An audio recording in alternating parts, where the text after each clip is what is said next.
ఉందన్నమాట దానికి. అడవంతా తిరిగింది. తిరిగ్గా తిరగ్గా ఒక చెట్టు తెరలో ఒక చిన్న పక్షి గూడును చూసింది. దాంట్లో ఒక గుడ్డు ఉంది. దాన్ని తిందామనుకునే లోపల ఆ గుడ్డు, నక్కమామ, కొన్ని రోజులు ఆగితే నేను పిల్లనవుతాను. అప్పుడు తింటే నీ కడుపు నిండుతుంది. ఇప్పుడు తింటే నీ కడుపు నిండదు. ఇది అంది చాలా అమాయకంగా అందనమాట. ఇది చాలా అమాయకంగా ఉందే. సరే అయితే అప్పుడే వస్తాను అట్లా వెళ్ళిపోయిందనమాట. కొన్ని రోజులు ఆగాక వెళ్ళిన నక్కకి గుడ్డు నుంచి వచ్చిన పక్షి పిల్ల కనిపించింది.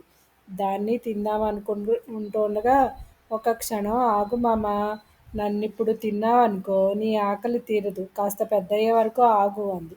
సర్లే కొన్నాళ్ళగా వస్తా అని చెప్పేసి వెళ్ళిపోయిందనమాట. మళ్ళీ కొన్నాళ్ళ తర్వాత వచ్చింది నక్క. పిట్టతో అంది, నువ్వు ఇంకేం కారణం చెప్పినా ఆగేది లేదు, ఖచ్చితంగా తినేస్తా అంది. సరే మామ, తిను మరి అంటూ ఇంకా ఇంకా ఎత్తున తుర్రుమని ఎగిరిపోయిందనమాట. నన్నే మోసం చేస్తావా, నీ అంతు చూస్తాను ఉండు అంటూ నక్క మామ ఇక కోపంగా అరిసిందనమాట. ఇది మోసమెలా అవుతుంది మామ, నువ్వు ఆహారం కోసం ఆశపడినట్లే నేను నా ప్రాణం కాపాడుకోవటానికి ఆరాటపడ్డాను అని చెప్పింది.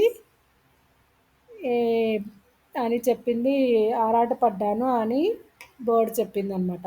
ఇక ఏం చేయలేక మౌనంగా వెళ్ళిపోయాడు నక్కమామ. Thank you friends, subscribe please.